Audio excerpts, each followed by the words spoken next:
Good morning. Hi, it's Stacy and walking in my shoes, and we are loving my veteran. And today we're going to wrap up with part five of a five-part series on PTSD through the eyes of the veteran. Y'all have to excuse the look this morning. We're in the raw mood. So I just wanted to say good morning. Welcome everybody to Walking in My Shoes. This is live and it will be recorded and available on the timeline and in our groups. And there's just a few things I need to kind of get out of the way. One,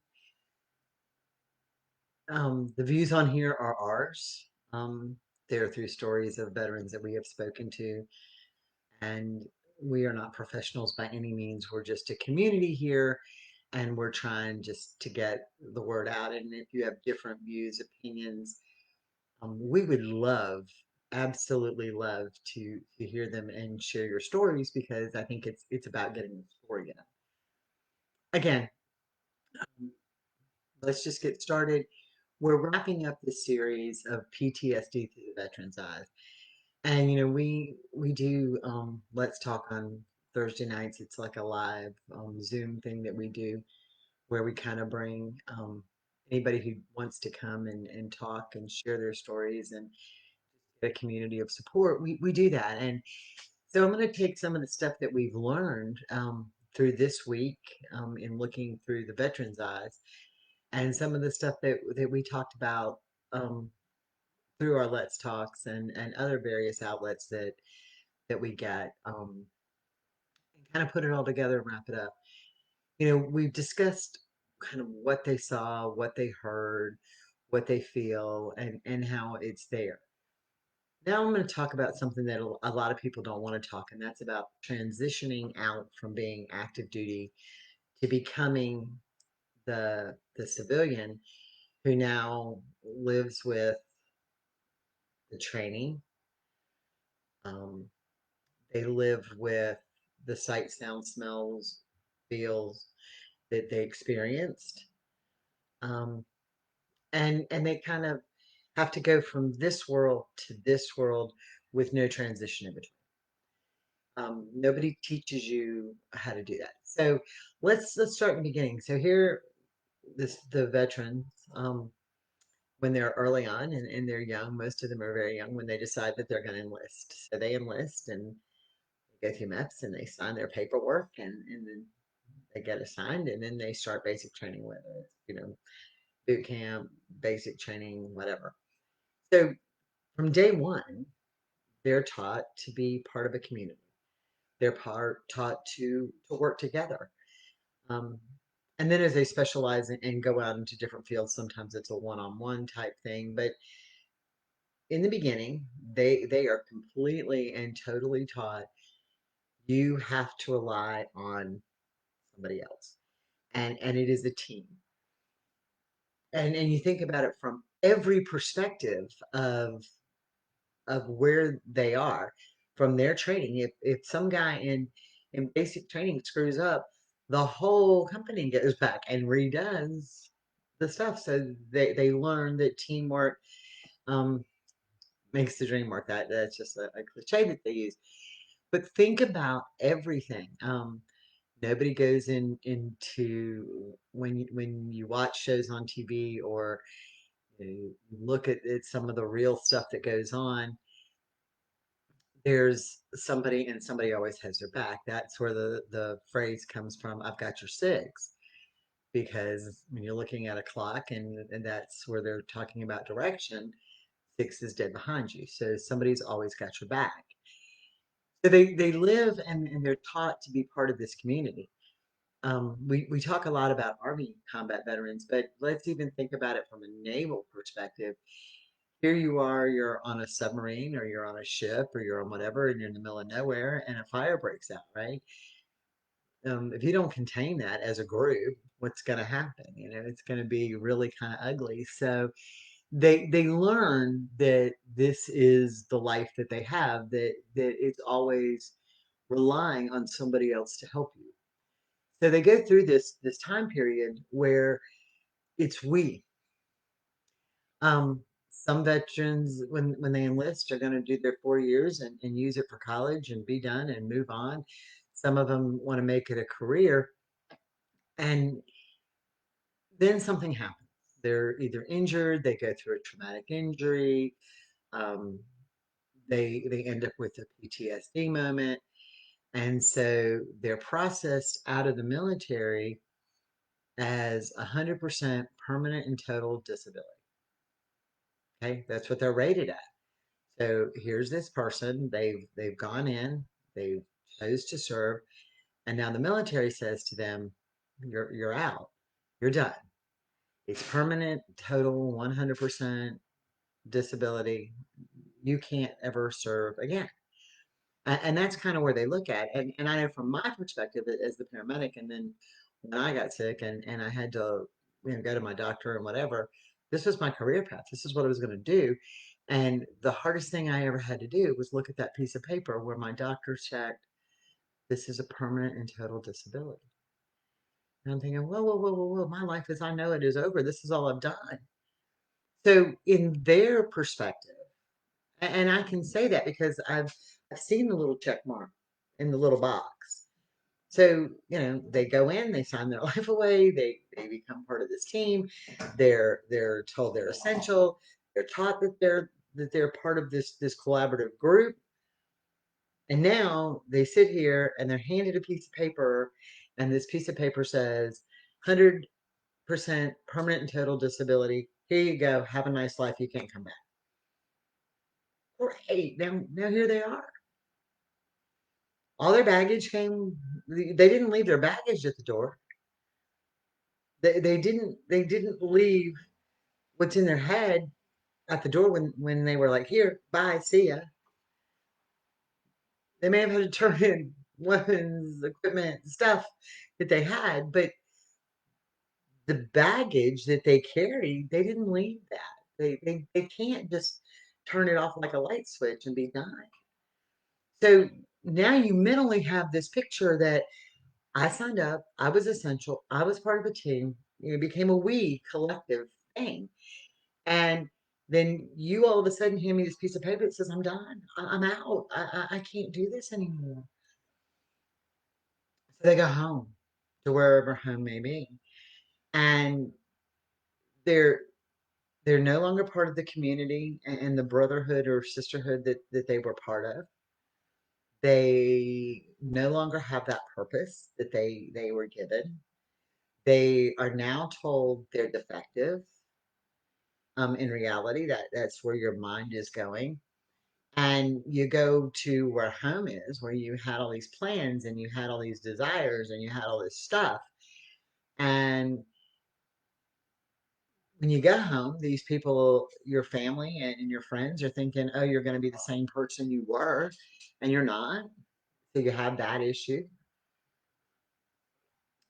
Then you have to get a job because guess what? When the military 100% permanent and total disability makes you a disability, that means you're going to get those VA benefits. You got to start that process as a separate process. It isn't carried from point A to point B. So now you've got to relive whatever all over again. And then the military has told you you're done, you're out, it's permanent, it's 100%. And you go to the VA and you start going through this mounds of paperwork and trials and proof and digging stuff out. And they're like, we're going to deny you, or we're going to 20% you. And you're like conflicted. Here, you said I can't ever do this. And now you're telling me, oh, well, you can. So what do? You go get the mediocre job somewhere. You don't feel that you're worthy to get the good job. You go get the mediocre job somewhere. You go from this up here to this down here. So where are you at mentally? You're not good enough. Remember? That little box said that. I knew for me that when I saw that little box check that said, you're done. What was I going to do with my life? This is all I had done for 20 years. What do you do with your life at that point? And there are days I felt good. There are days I don't feel so good. And for them, there are days they still feel good. And then that demon, that ghost comes back and they can't function in that aspect. So we've taken all that away. Now let's take a step further. They're out, they've had their little box checked, um, they're out, and then all of a sudden these demons appear and they're at home and PTSD is showing and raising its ugly head.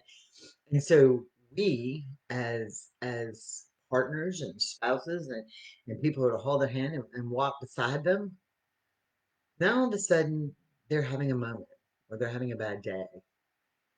So what do? I'll get that. I'll do this. I'm having a bad day. I'll handle it.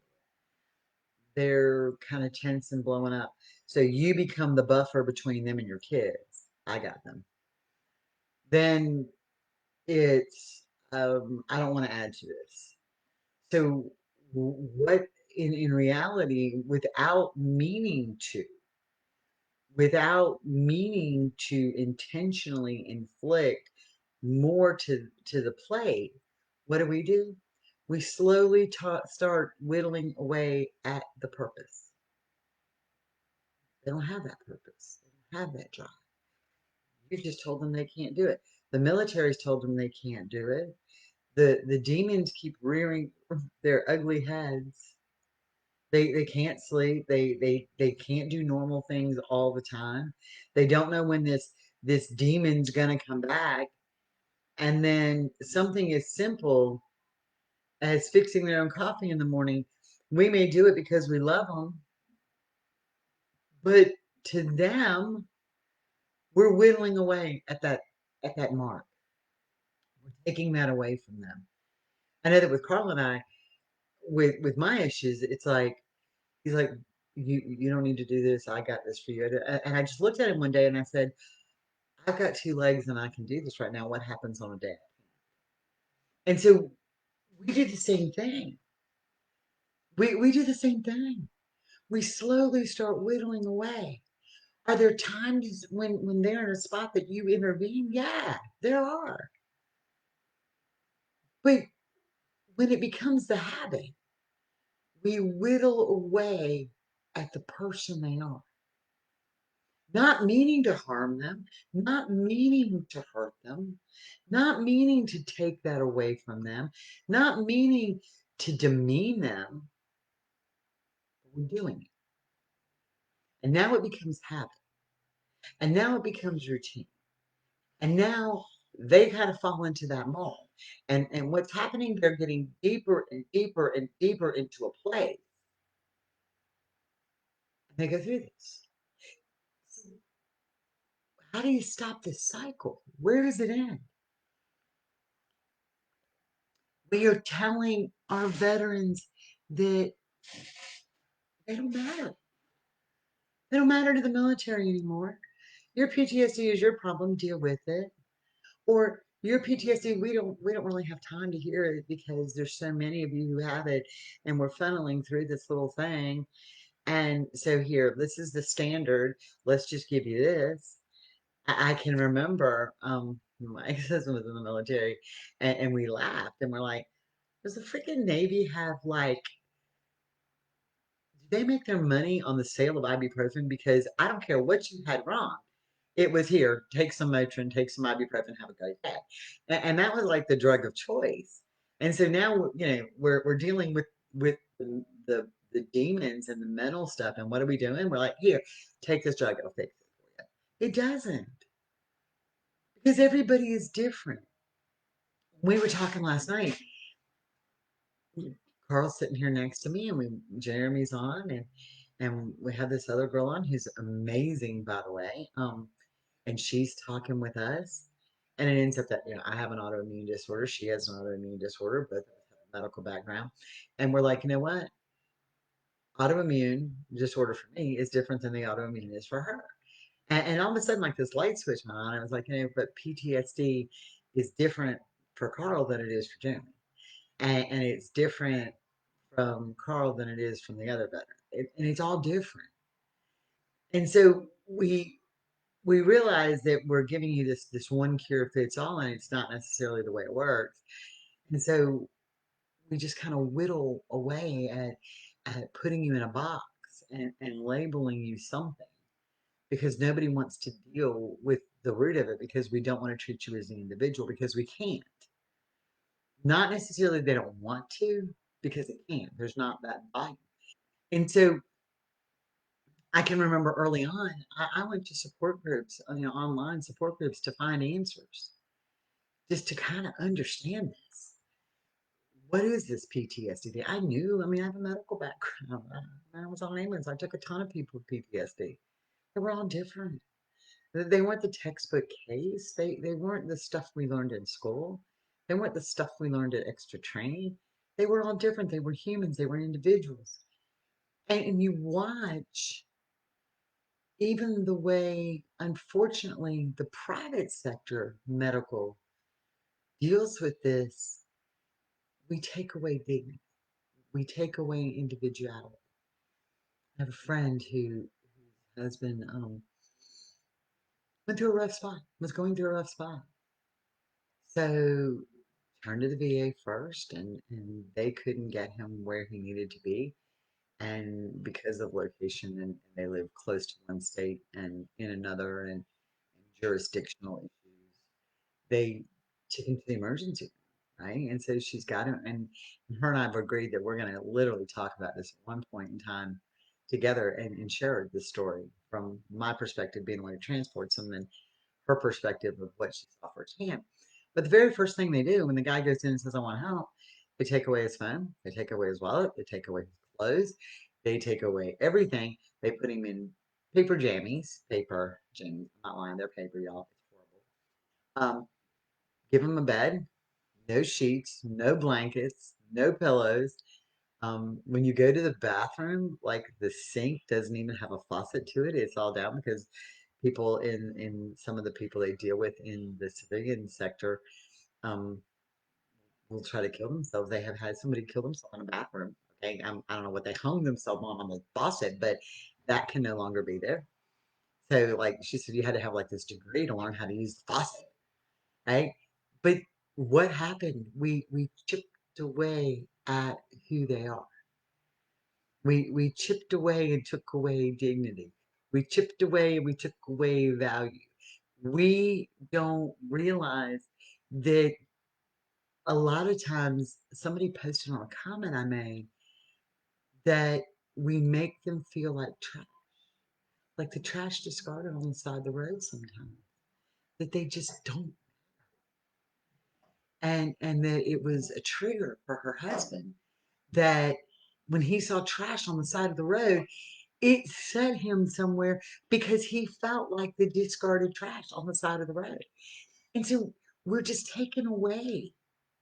So from their eyes, when you look at what we're doing and what the system is doing, imagine being this person who signs this piece of paper and says, I'm going to serve our country.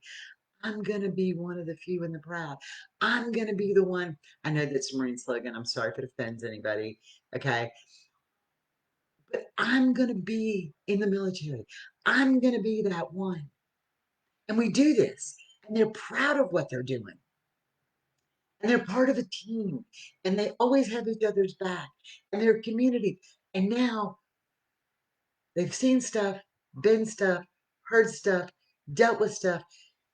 And you can't go to somebody and say, hey, that's where a lot of this comes in. I need help. Because when you do that, you're not the best of the best. You're not that good. You're weak. We don't teach them to be weak. That's all we do. They do 9,000 push-ups. They're strong. Now they're mentally weak. Then they decide, oh, well, maybe you are a little mentally weak, so we don't need you. You're going to check the box. You're going to say, goodbye, see ya. That by C isn't good enough to get you rated at the VA so you have income, right? And you've totally taken all this away. And then when they do have a bad time and they go to get help, we strip them of every bit of their dignity. And we as partners and spouses and family are like, I'll do that for you, honey. You're having a bad day. Oh, you don't need to watch the kids today. I know the kids set you up. No, you help make them, help raise them. And we take all this away. So how do you expect them? Where is their purpose? Where is their goal? Where is their desire?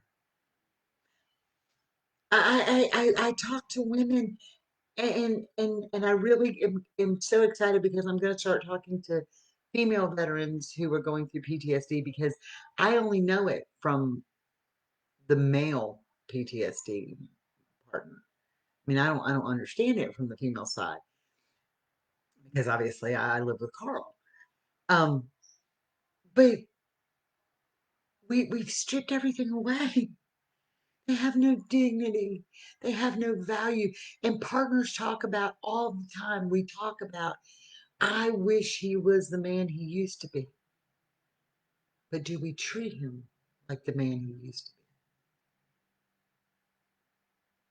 be? Do we treat him like the man he used to be? No, he's not the man he used to be. We've taken so much from them and chipped away at who they are. Every single day, they get this roadblock that comes up and it chips away at them. And then we don't understand where anger and rage and frustration and depression come from. Take it and put you in their shoes. Put you in their shoes. You have a purpose. And you may or may not have a job and you're the one who's working and then your boss comes in and says, you've been great at doing your job. We don't think we don't think you can handle it anymore. You're out. And by the way, I told everybody in this field that you can never do it again. So there you go. Have that. Take that. Remember, military wasn't just their job. It gave them health insurance. It gave their family health insurance. It gave them an income. It gave them a purpose. And you just literally came in and said bye and stripped off. So imagine that happened to you. And then, you're home and you're taking care of your kids and you're playing with them and you're homeschooling them and you're doing all the stuff that goes on in the real world today with your kids. And somebody walks in and says, I don't kind of like the way you're doing that with Johnny. So you don't need to deal with Johnny at all anymore. They went that purpose out the window, didn't it? Um, hmm, you're cooking dinner today? Great. Why are you cutting potatoes that way? I like my potatoes cut a different way. Um, oh, thanks for the coffee, but it's a little too sweet. What do you mean you wash clothes and you accidentally got a fluffy towel in with the dark shirt? You don't need to do laundry. Put yourself in their spot. Put yourself in that place. How are you going to feel when everything you've ever done is taken away from you? And then on top of that, you've got nightmares. You're not sleeping. You got demons that show up unexpectedly to the party. I mean, it's like being in a permanent haunted house. You don't know where they're going to jump out from next. So when you put yourself in that perspective and you see it from theirs, no wonder they're angry. No wonder they're mad. If somebody came into me, and I don't care if they were right or wrong, I can remember my own parents saying this to me. I don't like the way you're disciplining your children. I don't like the way you're doing it. Look, when I grew up, we had two TVs in the house, one in the living room, one in my parents' room. Okay? That was it. We had phones, one in my parents' room, one in the kitchen living room area. When I wanted to talk on the phone, I did that. We didn't have cable. So when the president spoke, he was on every channel. When we wanted to watch a second channel, we had that little rotary antenna. You just turned and it would go, yeah, and would give you your thing. Okay, so I can remember moving to the country with my kids, and my dad says to me, boys have a TV in their room, and why do you not have cable? And I'm like, what do you mean, why do I not have cable? I didn't have cable. I didn't need it then. And I got really mad. I was like, the hell, we're going to live a simpler life. They don't need cable, Dad. Oh, yes, what are they going to watch? It was good enough for me, you know? So I got angry because he told me the best way to raise my kids. And was he wrong necessarily in some of the stuff he said to me? No. But I got angry because he told me how to do it. So where do you think the rage comes from when everybody says to them the same thing? Just suck it up. I don't have time for your PTSD today. You can't speak to Johnny that way. So you know what? I don't like the way you talk to him today. So here's the answer. You're just not gonna have anything to do with him anymore. I'll discipline him from now on. I'll cook dinner from now on. I don't like the way you wash the dishes today. I don't like the way that you've done this. Hello? How angry will we be? And then we complain because they don't do anything. Well, duh. We tell them they haven't done anything right. Now, where's the depression coming from? It creates the 22 a day. And I'm not saying it's your fault. I'm not saying it's anybody's fault that we get to that stage. What I'm saying is it is accumulation of events. Number one way, and I am horrible at this, horrible. So let me rephrase this, horrible at this. I have, and you hear it again, I have this ability. I say it all the time. I need this. I need that. I have this to do. I have that to do. I have this to do. And it becomes me, right? So everything becomes focused around me. Think about it again from their perspective. People say to them, I need this and I need that and I need this. We forget to say the we. Honey, we're giving mixed signals.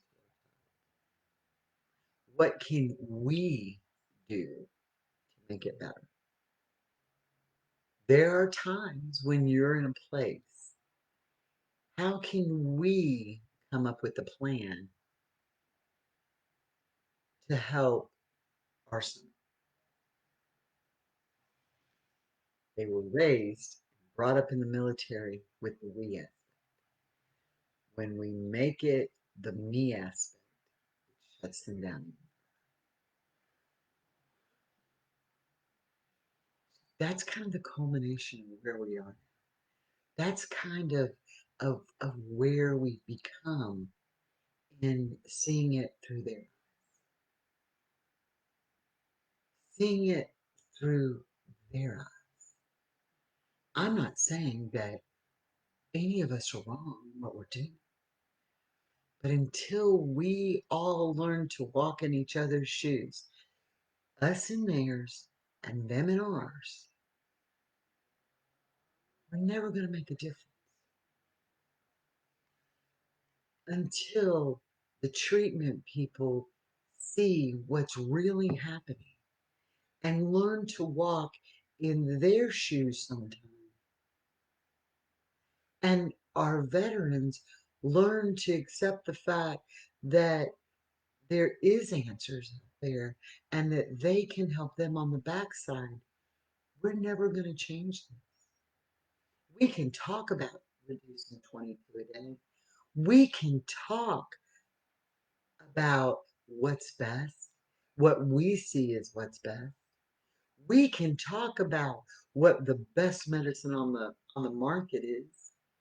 We can talk about that till hell freezes over.